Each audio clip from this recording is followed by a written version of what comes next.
In our previous video, we asked you to start thinking about the issues or challenges specific to small businesses or family businesses. So we've been looking at, how do you start up a business? You can choose to buy one that's existing. You can choose to start from scratch. You can choose a franchise. Now let's look at what is the impact, what's the implications if we're going to have a small business or if we're going to have a family business. Now, when you think about some of the challenges of having a small business or a family business, often we're thinking about viability of the business in terms of financials. Can I get the loans that I need? Do I have the customers that I'm going to need? Is it a profitable institution? Well, let's look a little bit more at the interpersonal challenges that come with having small businesses or family businesses. So I'm just going to move forward through the slides here. So one of the challenges, of course, with a small business is that you may, for your sole proprietorship, your partnership, you may be pulling from people that were friends, that were family. And so these are people who were peers, equals, and you are pulling into your organization, and perhaps they are now your subordinates. They work for you. And so there can be some challenges with managing your peers. It takes a while to transition from someone being your equal to one person being in a more leadership position than another. So you have to allow time for that to happen. You have to distance yourself a bit. So stop socializing with these individuals as family outside of work, just to start to create that separation between you and your subordinates. And then don't introduce changes right away. They're going to need some time before they recognize you as that authority. So it comes back to the discussions we've had previously about authority of position and authority of leadership. So when you are managing your peers, simply because you now have a title doesn't mean they're going to recognize your authority of position. So that's why the time allows for a transition to create that aspect. So they start to recognize that they respect you and they will do what you ask because of the role that they're in and the role you're in. Really, where your authority is going to come early on is from that authority of leadership, that social capital or personal power that you have in terms of they respect you, and so they will follow you because of who you are, not the role itself. So how do you do that? Well, you demonstrate competency when you do make decisions. Your decisions are not emotional, they are consistent and professional in the way that you are treating the people around you. So it takes a little bit of time, but you're establishing your authority. First, the authority of leadership, and then ultimately you'll have that authority of position. There are other challenges if you have a family business. So as you are looking at your family business, what role will the family members play? So there are some decisions you need to make as a family when you are starting up the business. So the first is design. Choose the type of family ownership you want. We've talked about business ownership in terms of, do you own, is it a sole proprietorship? Is it a partnership? Is it a corporation? There are also different types of family ownership. We'll talk about that in a moment, really based on who gets to be an owner. Okay. You also need to decide on the structure of governance. So in our next videos, we're going to be talking about organizational structure. So here, how are we going to divide up the tasks? How are we going to group people within the organization? So here we're looking at in structural governance for our family is who's going to be decision makers within the organization. We need to look at value. So we need to create an owner strategy. What is it the family wants to get out of this business? Okay, what is our ultimate goals? And is there alignment across the family in terms of what we want to get out of it and how we define success? Is success multiple locations? Is success number of customers? What does it mean for our business to be successful? We need to decide on communication. So how will we inform people within our family what's happening with the business? who gets included in those communications. And then we need to make a decision about the transition, which is, what if the original family member who started the business wants to retire to Bermuda? What if they pass away? So what is our succession plan? How will we hand off the business either to some other family member, or are we going to sell the business to a non-family member? Are we going to simply close the operations? So we talked about, you need to decide on what type of family ownership you're going to have. Let me just move my face over a bit here. So you can have a sole ownership. So one person in the family makes the decisions and they are the owner. So they get the benefits. They're also the one with the risk. You could have a partnership. So decision-making is shared across a number of people in the family, but it still excludes other people from ownership. So not just one person's making the decision, but there are family members who are not owners. They don't get the benefits of the organization. You could instead decide that all the family members have an ownership stake. So you share the profits from the organization with the greater family. You could decide, though, that even though everyone is an owner, the decision-making authority could be concentrated. So only a subset of the family members make decisions about how the organization operates. Or you could have a more distributed ownership model, which is you have more people making decisions and you have all family members being included as owners, as benefiting from the organization. So here we can see some of the benefits and challenges of being the sole owner. Of course, that's a lot on one person. You could have a partnership, so only those who are participating in the business, only those making decisions are owners. You could go that route. You could have the more distributed or concentrated, in which case all the family members are owners, but then you could decide how many make decisions. And so as you look at how many of the family members make decisions, how many family members do you want to make decisions? Are they informed? Would they add value to the process? So the decisions they make in terms of how we operate, who we hire, what customers we target, do you want them to be involved in those decisions? Maybe the values and the vision they have for the organization don't match yours. And so that might lead to a more concentrated rather than distributed form of ownership. So lots of owners, but with concentrated, only a handful are decision makers.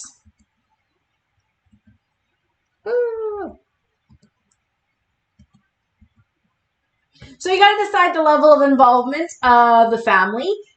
Are they involved in governing? So in terms of the strategy of the organization, how do we measure success? Are they involved in the day-to-day operations in terms of they are at the business, making goods, providing services, making sure that your employees showed up, unlocking the doors in the morning? Are they involved in those operations? Are they involved more in the financials? So are they doing payroll? Are they involved in looking at cash flow and what's happening on a daily, weekly basis? So here, just like with teams, just like with groups, the more family members you have who are involved in the decisions, the longer decisions take to make. And of course, the more people involved in decisions, the more likely they disagree. And there can be conflict if there are different views of what the organization should do, how should it do it. Now, if you go the other extreme, and so you have that ownership that's rested with just one person, decisions are made by one person, the less family that are involved, this can create issues with the greater family. So a small portion of the family, maybe just the mom, dad, and the kids, they are involved in the business decisions, governing operations. They benefit from the organization. They're making all that profit? Well, if the siblings, the aunts, uncles, the cousins, they're not involved in the business, there's no benefit to the business. If they are not doing well financially, you can create a lot of strife within your greater family of that wealth inequality. So some businesses, family businesses, choose to have everyone be an owner, but restrict the decision making to the smaller group for this particular reason. So you don't have a portion of the family that aren't making it while the business owners are doing really well. One way to deal with family business is to use this rooms approach. So this comes from the Harvard Business Review. And it says, you can think about your family business as a house. And we can then decide on who gets access to which room in the house. So we have the management room.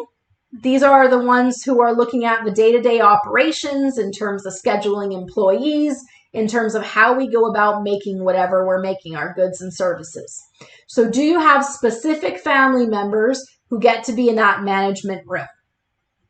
Okay, run the day-to-day operations. Then you have a boardroom. These would be your directors, your advisors. These are the people making strategic decisions about the organization. Okay, where is this organization going as a whole? What's the vision? What's the dream? What are the goals? So do you have family members that are in that boardroom? And then you might have an owner room. So the owner room will be those who are benefiting from how well the business is operating. And they may be able to make some recommendations to the board. They would elect or appoint the board members. So they could have some influence over some of the other rooms, but you would define that. So do you have family members who are in that particular room? And then you have another room in your house, which is the family room. Recognizing that the business isn't your entire life and not necessarily everybody in the family is making decisions or may even be an owner. So are you connecting with the rest of the family, creating that family unity? And this room also might be informed in terms of, in general, how the business is doing. So the key here is to come up with clear roles and responsibilities for various family members. So the challenge with the family business is if the roles and rules are unclear. You don't know your boundaries, there's not clear rooms, and people are constantly moving between rooms. So then it's unclear whether or not people should be involved in decisions. You have multiple family members. Maybe your business has non-family employees, and you have auntie telling the employees to do one thing. You have a different auntie telling the employees to do something else, right? We have these conflicts.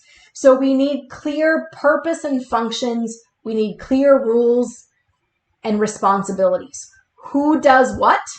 Who lives in what room? And then the other thing is to make sure that you have all the rooms. Are you missing a room? Okay. Does everyone have a sense of belonging in terms of which place and which role they have?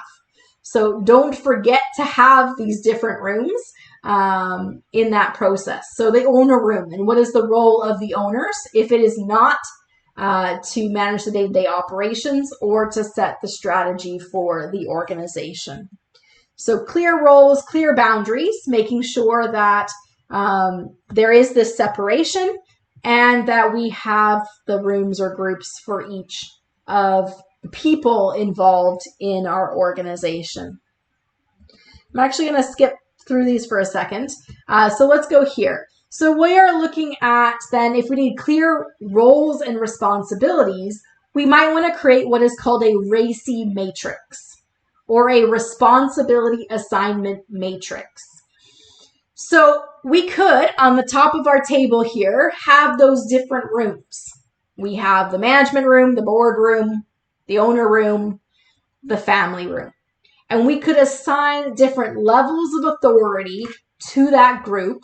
And there are some activities where they're not involved in at all.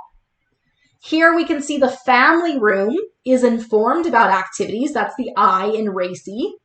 Okay. but they aren't involved in strategic decisions. They aren't involved in doing or implementing these decisions either. So you could build a RACI matrix for your family business, identifying the different decisions and activities. And you would place an R for those who are responsible. That is the doers. They are going to implement the decisions. You have those who are accountable. That's the A. They are the ones making the decision. So you might have a board that is going to decide whether or not the business is sold. The owners are the ones who are going to actually sell it. Management will be consulted. That's a C, and the family will be informed. So you can denote the level of responsibility for each of the decisions and who has that level of responsibility. RACI matrices are used even if it's not a family business or a small business. So big corporations, project management, we use the RACI matrix to clearly identify what needs to be done, who's responsible, and what level of responsibility. So A being they make the final decision. So typically that's one group or individual that has that level of authority. The key here is the responsible, who's going to do it, and then consulted, who provides information for that decision or for that implementation. And then who do we tell when it's done? So maybe the decisions will impact someone else. Maybe someone else's job is to do the next step afterwards. And so they simply need to know that the process is completed. That would be the I for informed. So if you're working along with us in the course, here's an opportunity for you to create a RACI matrix for a business that you might run. So we have across the top either groups like the rooms, or these might be people. And then we have our decisions or activities that need to be completed. And then we have our RACI. If you are participating with us in the face-to-face class, we will be, in the next couple weeks, looking at how to make a gingerbread house. So we're going to take our little Lego men and we're going to build some gingerbread houses, ultimately looking at how productive you are, the cost of production compared to the price we could sell it for, and are there ways to increase our efficiency and effectiveness. So as we get into discussions about productivity, about controlling the organization in terms of financials, how do we improve the financials of the organization, we're ultimately going to go there. But first, as we look at this discussion and then our coming discussion about organizational structure, so we're looking at who does what and who reports to who, we're going to do a RACI matrix here. In a next video or class, we're going to look at organizational charts. So we're really ramping up to this production process for our little imaginary business. So let's assume for today, our business that we're going to run is to make little gingerbread houses for little Lego men. So you probably have, I'm just going to exit out here so I can grab my pen. All right, so we have people on our team. All right, so we'll call this person 1, person 2, person 3. All right, put in their names as to who they are. And then as we think about our business that we are running, what are the decisions or activities that are involved? If we're making gingerbread houses, we probably need to design the house. So we're going to need to come up with some kind of process design, which we're going to do in the next coming weeks. What are the steps to making the house? What does it look like? Then we might need to gather materials. So we need our inventory. For an actual business, we're looking at where are we going to get our supplies? When are they going to be delivered? So there might be activities related to purchasing and setting up our supply chain. And then, of course, we're going to have activities as we keep going. We'll have assembly, inspection. All right, this is specific to our little gingerbread house here. But whatever your business is, you could line up the different decisions or activities. And then we need to decide R, who is responsible, who's going to do it. A, who is accountable. So is there a separate individual who is going to make the decision? Do we have C, people who are going to be consulted, who are going to provide information? And who needs to be informed? So maybe what we have is that our person number 1 is going to be responsible for building the design. Okay. And person number 2 is going to approve it. So they're going to be the accountable one, making sure it gets done. So think about them as the boss, maybe. And then person 3 is going to provide input here on what the design looks like. And maybe person 4 is going to be the one who's actually going to do the assembly. So they're going to be responsible for the assembly. So they simply need to be informed once the design is done. Maybe person 3 is really going to be the person in charge of the materials. So we're going to make them responsible here. And because it's going to cost us some money to get those materials, we have to keep a monitor on the costs. Maybe the head boss is going to be accountable on that piece as well. Okay. And so they're going to, person 3 is going to report to person 2 just to make sure that as we gather the materials, we stay within the money that's been allocated. Okay. And we might have, when it comes to inspection, maybe person number 1 is going to be the one who's doing the inspection because they're going to do they're going to be in charge of control and do a quality check. Is there conformity? Does the actual gingerbread house match the design? So you don't have everyone involved in every activity. You don't necessarily have an RACI for every activity. You can have multiple people being consulted, multiple people being informed. Really, when it comes to that accountable, that's the person who's making the final decision. So if you do have more unity of command, then there is that final authority that is signing off that it's done. And they're the one who cracks the whip if it doesn't meet the targets in terms of cost and timeliness. So ultimately, they're the one that is accountable for what happens. So we can see we can build a RACI matrix here to show what needs to be done, who's going to do it, and what level of responsibility they have in this. You can do with RACI, instead of a RACI matrix, alternatively, you could do a responsibility assignment matrix with a 1, 2, 3. And so here then people who are consulted would be the lower level. And so you could rank then a 1, 2, 3 for the level of involvement that they have in this activity.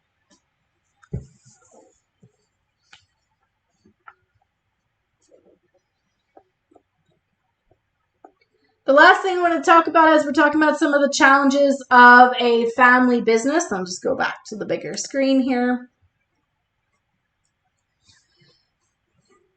Is succession planning.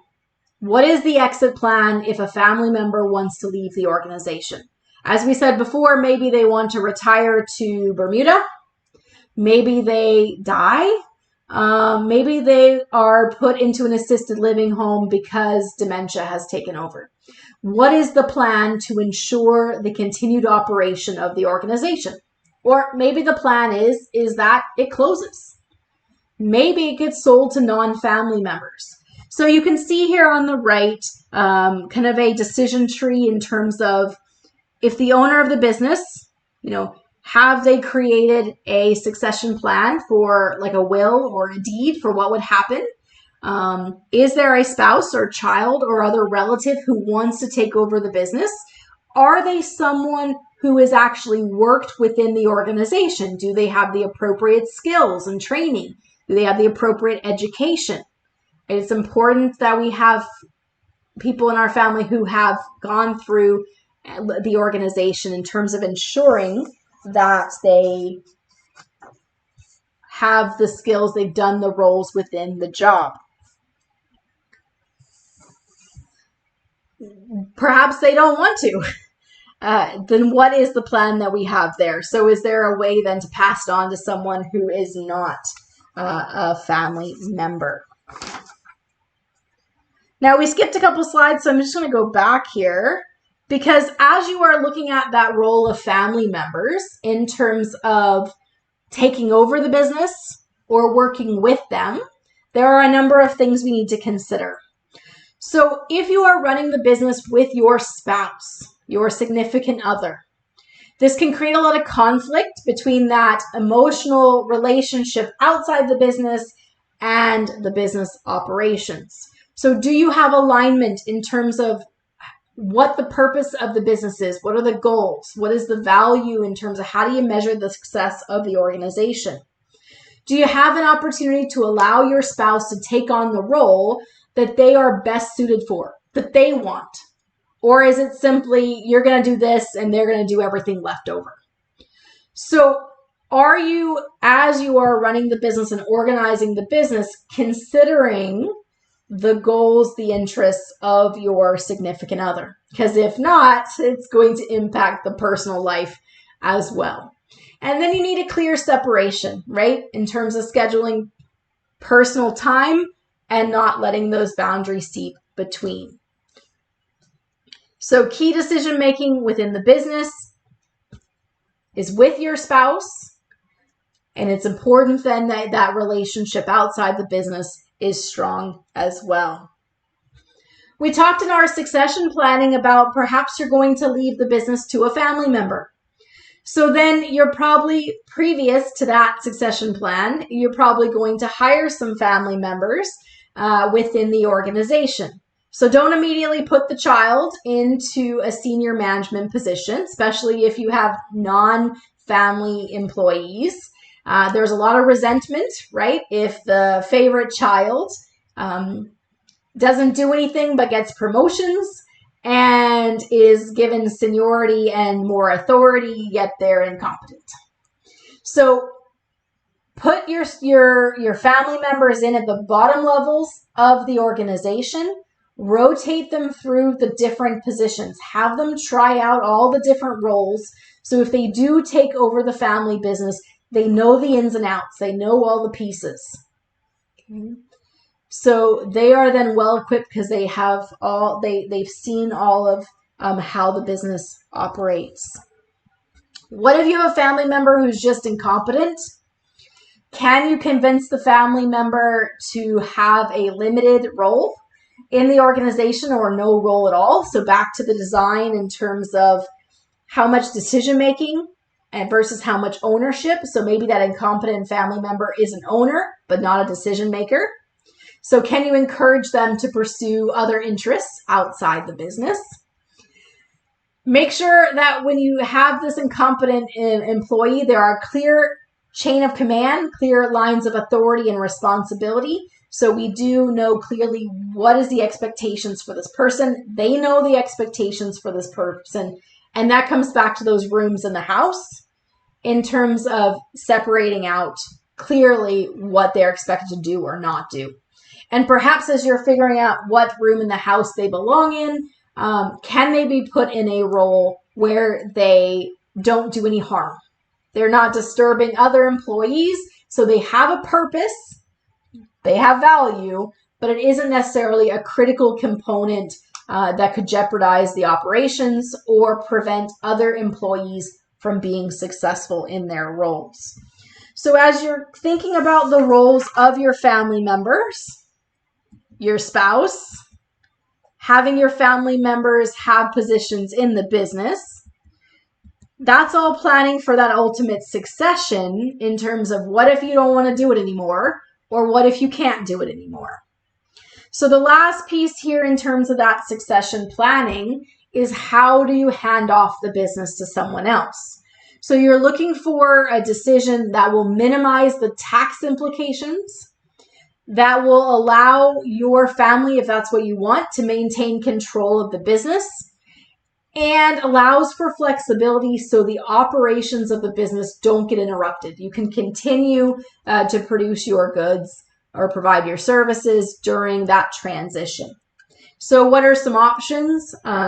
You can gift parts of ownership in terms of stock to the family in terms of gifts. Be careful in terms of where you are and what country in terms of the tax requirements on gifts.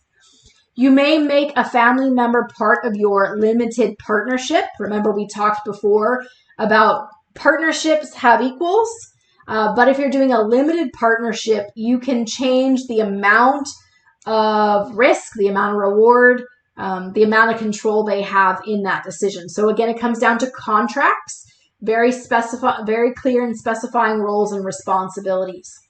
The key here with succession planning is that while you can have these conversations internally with family members, you want to have the contracts written out so that everyone else knows what you intended, and there's no dispute as to what you intended. So whether that's creating that limited partnership with family members and writing out the contracts, the roles and responsibilities so that that is documented and clear if other family members dispute it in the future. Same thing with stock sales. So you could sell ownership to your family members by selling them stock in the organization. This is what is called a buy-sell agreement. You can also have processes where upon your death, there is a sale of ownership to the family members.